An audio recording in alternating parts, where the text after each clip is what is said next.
Qui suis-je? C'est la question qui nous concerne chacun, chacune, le plus intimement. Qui suis-je? Qui pensons-nous être? Qui voudrions-nous être?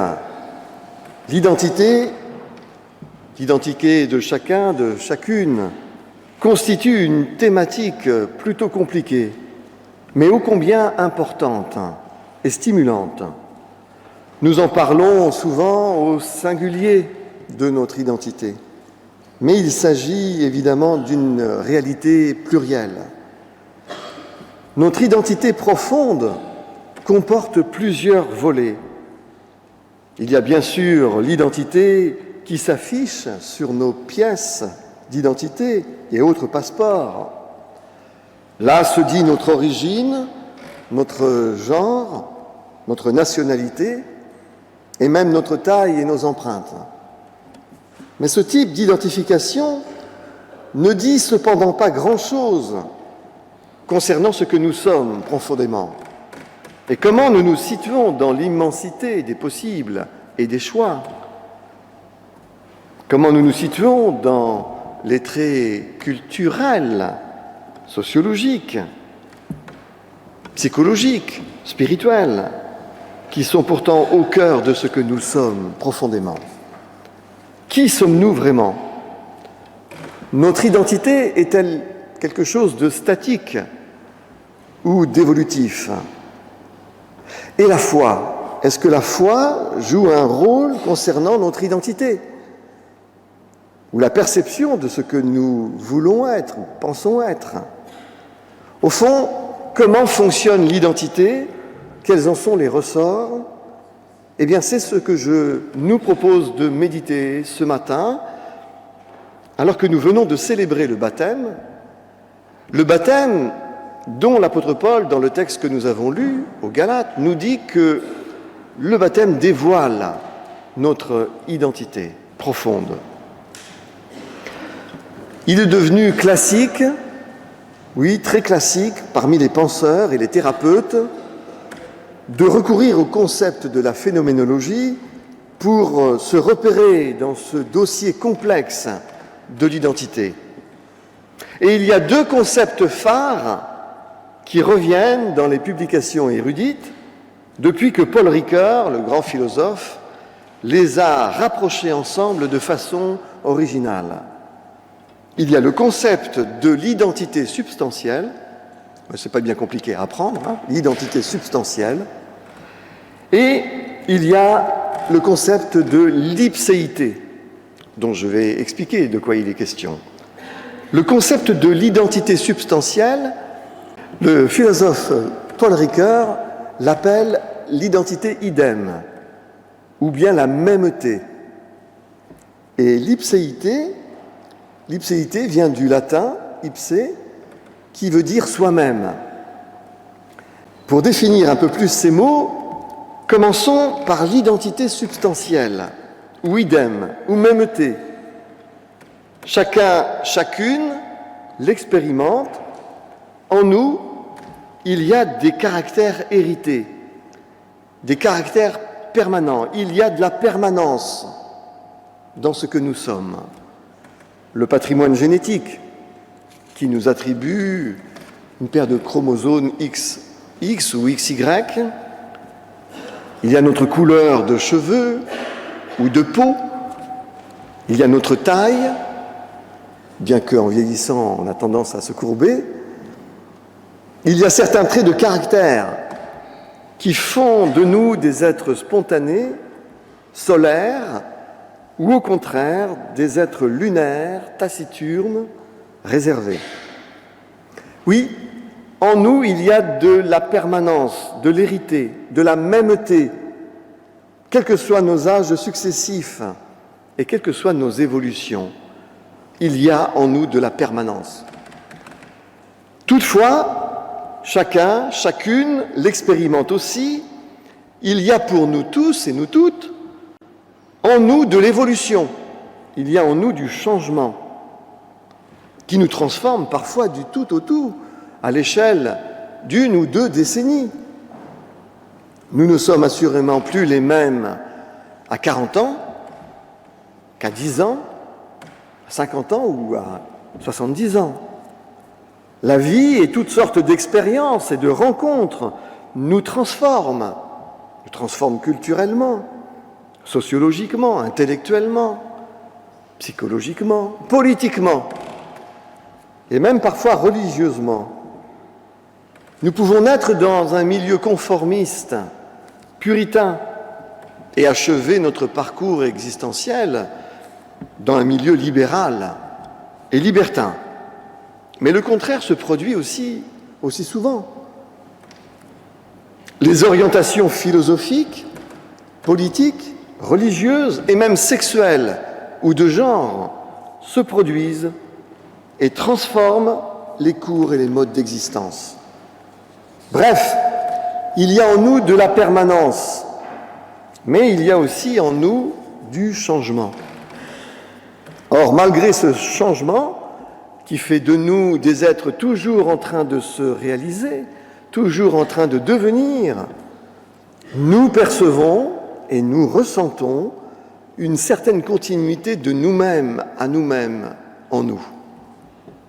À moins d'être affectés par une pathologie de la personnalité, nous sommes et nous restons nous-mêmes au travers de nos différents âges et malgré les changements qui nous transforment, qui nous font advenir comme des êtres en projet, selon notre degré de liberté ou de libération sociale et psychologique. Eh bien, c'est pour rendre compte de cette permanence de nous-mêmes à nous-mêmes que l'on a forgé le concept de l'ipséité. Je l'ai dit, le terme ipséité est formé à partir du latin ipse, qui signifie soi-même, en personne. L'identité ipse renvoie à cette qualité que nous avons de nous reconnaître nous-mêmes comme nous-mêmes, malgré et au travers des changements. Qu'est-ce qui fait que nous nous reconnaissons nous-mêmes malgré toute cette transformation, cette évolution qui survient sans cesse tout au long de notre existence? Qu'est-ce qui fait que nous nous sentons nous-mêmes, que nous avons le sentiment d'être nous-mêmes? Au fond, sommes-nous très différents des bambins que nous étions à 10 ans, 11 ans? L'identité ipse renvoie à cette qualité que nous avons de nous reconnaître nous-mêmes, comme nous-mêmes, malgré les changements. Et Paul Ricoeur concevait cette ipséité comme une fidélité que nous avons à nous-mêmes, et même comme une promesse de fidélité à nous-mêmes. Mais ces notions de fidélité et de promesse me semblent personnellement trop conscientes et trop idéales. Et c'est pourquoi je rejoins plutôt ici les penseurs qui conçoivent l'ipséité comme la reconnaissance de soi par soi-même, au sens où l'on reconnaît le timbre d'une voix ou d'un son unique entre tous. Le timbre de soi-même, par soi-même, ce timbre qui est parfois submergé par les bruits de la vie, submergé par le bruit des normes sociales, des conventions, des codes, des jugements de valeur, des galères, des échecs. Oui, mais il y a un timbre de nous-mêmes, un son que nous-mêmes reconnaissons. Il y a une présence de nous-mêmes à nous-mêmes. Vous voyez, c'est ça l'ipséité, une présence de nous-mêmes à nous-mêmes, une reconnaissance de nous-mêmes malgré nos évolutions, malgré nos transformations, parfois bouleversantes, entre ce que nous sommes à 20 ans et ce que nous sommes à 60 ou 70 ans. Alors Paul Ricoeur le reconnaissait bien, le ressort de l'identité ipse, c'est la narration de nous-mêmes. C'est en nous présentant aux autres et en nous racontant aux autres, en racontant notre histoire, que l'ipséité fonctionne. Lorsque je me raconte, lorsque je partage les anecdotes sur qui je suis, c'est quand je me raconte, quand je me narre, que se reconfigure ce moi-même qui perdure, malgré les changements qui me surviennent. C'est dans la narration de nous-mêmes que se reconfigure ce que nous pensons ou nous voulons être. D'où l'importance, bien sûr, d'apprendre à se narrer de manière équilibrée, c'est-à-dire ni à trop nous embellir, ni à trop nous ternir, car la survalorisation ou la dévalorisation de nous-mêmes fausse la perception de qui nous sommes vraiment. Est-ce que la foi apporte quelque chose à cette dialectique entre l'identité idem, substantielle, cette mêmeté héritée, et cette identité de l'ipséité qui nous permet de nous reconfigurer nous-mêmes au travers des changements et des transformations? Est-ce que la foi apporte quelque chose? Eh bien, face à cette question, la réponse doit être évidemment nuancée et remise en contexte. La religion n'est pas transmise avec le patrimoine génétique, ni avec l'épigénétisme qui se greffe sur ce patrimoine qui nous est transmis. Force est d'admettre que la religion relève de la culture et de la transmission. Autant dire qu'elle relève de la sphère de l'identité ipsée et non de l'identité substantielle. La religion fait partie des données, des datas que l'individu intègre ou non en vue de se configurer peu ou prou comme le fidèle de sa religion. Dans le cas où le donné religieux compte un peu pour la personne, seulement un peu, la personne développera ou revendiquera une identité religieuse. Mais cette identité religieuse sera faible. Elle sera faible si elle reste distanciée ou culturelle. Ce qui ne veut pas dire qu'elle sera dénuée de profondeur ou de possibilité de s'approfondir un jour au gré justement des évolutions existentielles. Mais si cette identité religieuse s'approfondit par une intériorisation, par une appropriation du donné religieux, la religion, quelle qu'elle soit, entrera parmi les composantes majeures qui permettra à la personne de se reconfigurer socialement, spirituellement, philosophiquement. Nous le voyons dans le cas du christianisme. C'est le baptême, nous dit l'apôtre Paul dans l'Épître aux Galates que nous avons lu, c'est le baptême qui vient dévoiler l'identité profonde du baptisé. L'identité profonde. Cette identité, nous dit Paul, c'est celle d'être et de se reconnaître enfant de Dieu. Vous êtes tous fils de Dieu, écrit-il aux Galates, vous êtes tous fils de Dieu, filles de Dieu, par la foi dans le Christ Jésus, car vous avez été baptisés en Christ, vous avez revêtu Christ. Il n'y a plus ni juif, ni grec, il n'y a plus d'esclaves ou d'hommes libres. À l'époque, il y avait malheureusement l'esclavage. Il n'y a plus ni mâle ni femelle, car tous vous êtes un dans le Christ Jésus.